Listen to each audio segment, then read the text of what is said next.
मांगी, वो फिरौती मांगता, किससे मांगी है? भगत सिंह का आइडल मानता हुआ आप मानोगे कि वो किसी से फिरौती मांगेगा? कौन गैंगस्टर, कैसा डॉन? यहाँ सबके चेहरे पर एक ऐतराज का भाव है। इमोशंस भी हाई हैं, क्योंकि जिक्र उस लॉरेंस बिश्नोई का हो रहा है जिसका बचपन दुतारा वाली गांव की इन्हीं गलियों में हंसते खेलते बोलते बतियाते बीता। तकरीबन 79 केस और 10 साल से जिसका ठिकाना है जेल, जो लॉरेंस बिश्नोई फिलवक्त खौफ का दूसरा नाम बन चुका है। वो लॉरेंस क्या शुरू से ऐसा ही था? आज टाइम्स नाउ भारत पर हम इसकी पड़ताल करेंगे, क्योंकि सवाल बड़ा है, आखिर कॉन्वेंट स्कूल से जिंदगी की शुरुआत करने वाले लॉरेंस ने अचानक जुर्म की डिग्री कैसे हासिल कर ली? पूजा पाठ, व्रत, उपवास को जिंदगी का मंत्र बनाने वाला लॉरेंस बिश्नोई कैसे बन बैठा सबसे बड़ा डॉन? स्टूडेंट पॉलिटिक्स का शिकार होने के बाद लॉरेंस जब पहली बार गिरफ्तार हुआ था तो पुलिस के सामने भीगी बिल्ली की तरह कांप रहा था। फिर ऐसा क्या हुआ कि वो कुछ ही वक्त में सलाखों के पीछे से दहाड़ने लगा?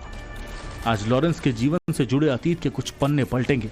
इस बात को दोहराने के साथ ही हमारी इस रिपोर्ट का मकसद गैंगस्टर लॉरेंस बिश्नोई का महिमा मंडन कतई नहीं, बल्कि उन कारणों की तलाश करना है जिन्होंने एक युवा को जुर्म की अंधेरी गलियों में ढकेल दिया। एक शख्स जिसका परदाता संत था, गांव में जिसकी समाधि पर लोग आज भी शीश झुकाते हैं, आखिर वो एक विलन कैसे बन गया? इसकी ग्राउंड इन्वेस्टिगेशन के लिए टाइम्स नाउ रिपोर्टर अनुज मिश्रा पहुंचे पंजाब के अबोहर में दुतारा वाली गांव, जो इस वक्त सुर्खियों में है क्योंकि ये लॉरेंस बिश्नोई का गांव है। मिस्टर लॉरेंस बिश्नोई इस वक्त गुजरात के साबरमती जेल में बंद है। साबरमती जेल से करीब 1000 किलोमीटर दूर पंजाब के फजिल्का का दुतारा वाली गांव। गैंगस्टर बनने से पहले लॉरेंस बिश्नोई ने इसी गांव में अपना बचपन बिताया। टाइम्स नाउ नव भारत की टीम इस वक्त लॉरेंस बिश्नोई के गांव में पहुंची है। हम गांव के अंदर चलेंगे और यहां के लोगों से बात करेंगे।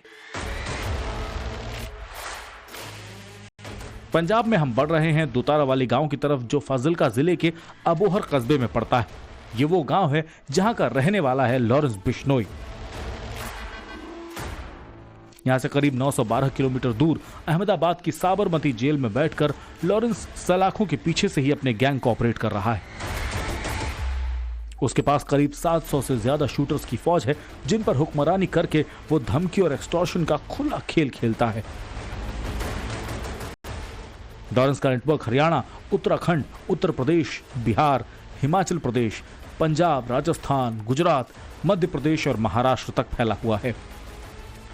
इसके अलावा कनाडा, अमेरिका, पाकिस्तान और दुबई तक उसके गैंग के आदमी मौजूद हैं।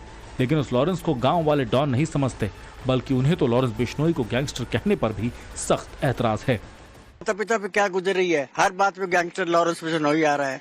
उसके माता पिता पे क्या गुजर रही है, इनको तो ये सोचते हैं हमारे को मोटा देने वाले भी। हमारे परिवार में कहते 4 आदमी लेके जाते हैं, 2 बच्चे हैं, दोनों भी अंदर है। क्या परिवार है उसको? सुखी परिवार थोड़ी है। मैं तो यही कहता हूँ उस जैसा बच्चा हमारे गाँव में ना है, ना ही कभी हुआ। हर बात के अंदर वो उससे बड़ा कोई भी उसको इंसान मिलता था उसके पैर छूता था। जो इस समय जिस लॉरेंस बिश्नोई की बात की जा रही है, ऐसा कभी उस समय आपको लगा कि आगे चलकर ये Lawrence Bishnoi gangster Lawrence Bishnoi बन जाएगा? नहीं जी, हमें तो कभी नहीं लगा ऐसा। ना अभी भी हम यही नहीं सोचते हैं अभी वो गैंगस्टर है। हमें तो अगर उन्हें गैंगस्टर या हमारे बिश्नोई समाज को जैसे कोई गैंगस्टर बोलता है तो हमें बहुत दुख लगता है इस बात का। भाई जैसे सभी मीडिया वाले ये हर बात में बिश्नोई बिश्नोई लगा देते हैं, वो हमारे पूरे समाज को बदनाम कर रहे हैं, जैसे बिश्नोई गैंग बोल रहे हैं। वो हमें इस पे आपत्ति है कि हमें बिश्नोई गैंग से कोई भी मीडिया वाले ना बुलाए। लॉरेंस क्या से क्या हो गया, इसकी पूरी कहानी उसके गांव दुतारा वाली में कोने कोने पर मौजूद है। गांव में घुसते ही आपको पहले ये तालाब और ये गौशाला नजर आएंगे। इसके बाद आपको दिखेगा ये भव्य मंदिर और धर्मशाला, जो किसी किले की तरह नजर आता है। इस मंदिर का गांव में खास महत्व है, खासतौर पर बिश्नोई समाज में। और इसी मंदिर का लॉरेंस बिश्नोई से भी सीधा कनेक्शन है, क्योंकि ये मंदिर लॉरेंस बिश्नोई के परिवार ने ही बनवाया है। गांव के लोगों के माने तो लॉरेंस के परदादा साबराम जी ने इसी मंदिर में समाधि ली थी। वो बिश्नोई समाज के एक बड़े संत थे। लॉरेंस बिश्नोई जी के परदादा जी थे साहब राम जी। इन्होंने ग्रंथ जो पहले धरातल पर लाने वाले जो जैसे बिश्नोई महासभा की तरफ से इनको भी एक सभा बन गई थी हमारी पहले भी, जमसार इन्होंने लिखा है। और आरतियाँ भी जैसे गुरु जम्बेश्वर भगवान की आरती हैं वो भी साहिब राम जी ने लिखी है। और कई 3-4 ग्रंथ और भी लिखे हैं। और इनके प्रति सारे समाज की भावना बहुत बढ़िया है, आदरणीय, हमारे पूजनीय है। ये मंदिर करीब 70 से 80 साल पुराना है। असल में दुतारा वाली गांव में मौजूद ये मंदिर बिश्नोई समाज के गुरु जम्भेश्वर जी का है। कहा जाता है कि उन्होंने जो ज्ञान दिया था उसे लॉरेंस के परदादा ने शब्दों में लिखकर ग्रंथ की शक्ल दी। आज भी लॉरेंस के परदादा साबराम जी की समाधि यहाँ मौजूद है, जिस पर गांव वाले सुबह शाम पूजा पाठ करते हैं। इतना ही नहीं, मंदिर की देखरेख लॉरेंस का परिवार और गांव के लोग ही करते हैं। आप देखिए यहाँ पे तस्वीर लगा हुआ है महात्मा श्री साहिब राम जी। ये लॉरेंस बिश्नोई के परदादा हैं और उन्होंने यहाँ पर समाधि ली है। अगर तस्वीर हम देखें तो साफ तौर पे नीचे लिखा हुआ है कि बिश्नोई समाज के महान साहित्यकार व लेखक, यानी ये महत्व है इस मंदिर का। और गांव के तमाम लोग यहाँ पर आते हैं, पूजा अर्चना करते हैं। जिस तरीके से बिश्नोई समाज के जो गुरु थे, जो साहित्य लिखा गया वो लॉरेंस बिश्नोई के परदादा ने लिखा और उनकी यहाँ पर समाधि है, जिसकी पूजा गांव के तमाम लोग करते हैं। आप सोचिए, जिसके पूर्वज दादा परदादा संत रहे हों, जिन्होंने ग्रंथ लिखे हों, समाधि ली हो, उस कुल का कोई वारिस मौजूदा दौर का नामी गिरामी गैंगस्टर है।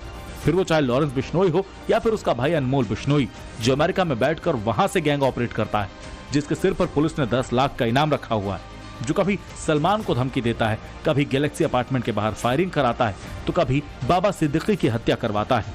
हालांकि ये बात अलग है कि गांव वाले इन बातों को मानने से तैयार नहीं दिखते। गैंगस्टर जितने तक कोर्ट उसको चार्ज नहीं लग जाते, उतने तक उसको हम गैंगस्टर नहीं कह सकते किसी कीमत पे।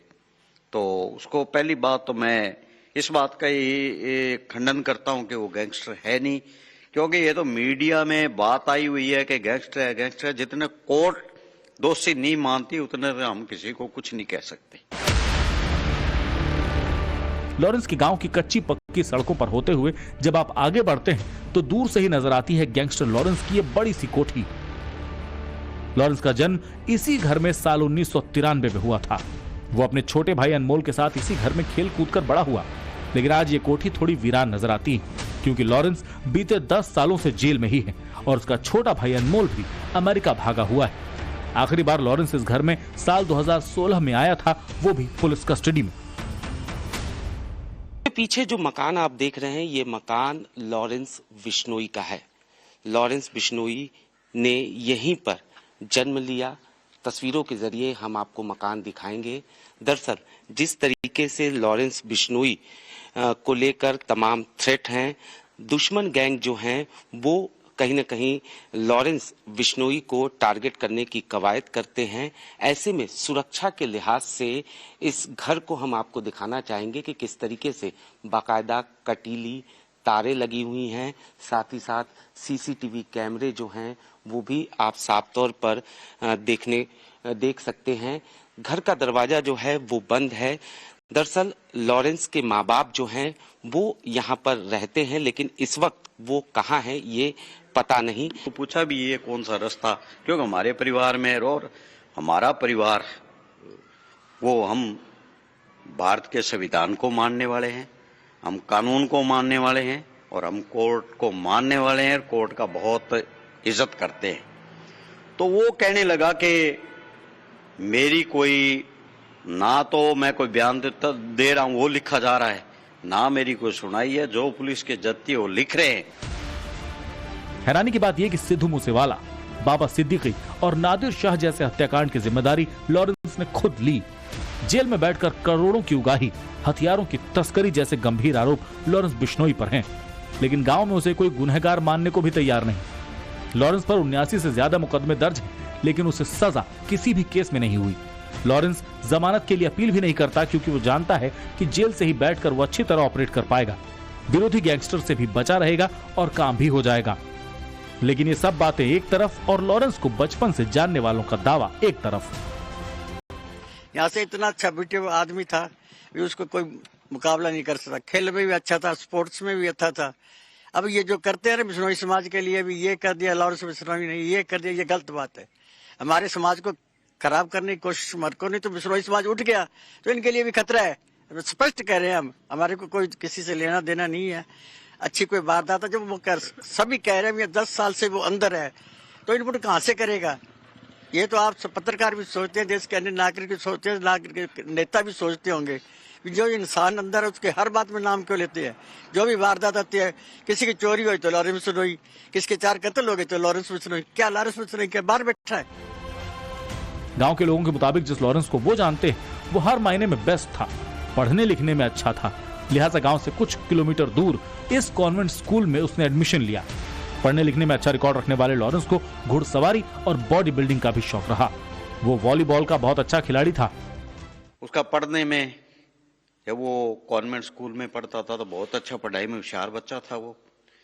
और उसके बाद जब वो कॉन्वेंट स्कूल की छुट्टी होती थी तो उस टाइम वो गांव में आ जाता, गांव में आके और छोटे छोटे बच्चों को लेकर वो स्कूल में जाता था और वो बच्चों को क्रिकेट, वॉलीबॉल, फुटबॉल सारों को, छोटे छोटे बच्चों को खिलाता था।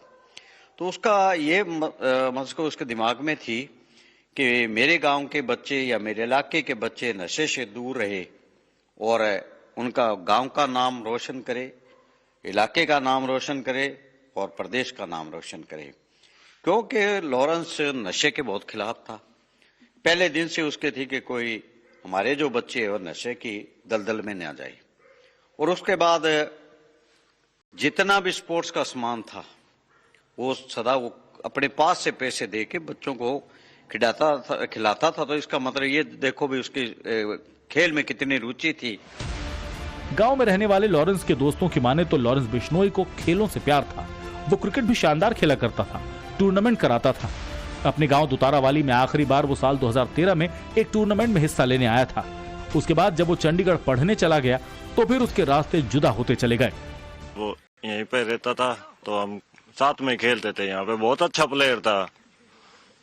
अच्छा, टूर्नामेंट वगैरह भी आप लोग अक्सर, और लॉरेंस के बारे में ये कहा जाता था कि वो अक्सर टूर्नामेंट में ज्यादा से ज्यादा रन बनाने या ज्यादा से ज्यादा विकेट लेने के लिए वो करता था। हाँ, हमारे गांव में टूर्नामेंट होता था तो वो भी कप्तान था हमारी टीम का दुतारावाली में। वो खेलता था, अच्छे रन और बॉलर बहुत अच्छा था वो। लॉरेंस को हार पसंद नहीं थी। वो जल्दी से अपनी हार कबूल नहीं करता था। ये उसे जानने वाले लोग बताते हैं। शायद उसी हार ने उस लॉरेंस को जुर्म की दुनिया में ढकेल दिया। चंडीगढ़ में स्टूडेंट पॉलिटिक्स के दौरान लॉरेंस ने student organisation of Punjab university नाम का संगठन बनाया, छात्र संघ अध्यक्ष का चुनाव लड़ा और इसी में हारने के बाद उसकी जिंदगी ने एक अलग दिशा ले ली और अपराध की दुनिया में उसने कदम रख दिया। दिल्ली से रिपोर्टर अनुज मिश्रा के साथ ब्यूरो रिपोर्ट, टाइम्स नाउ, नव भारत।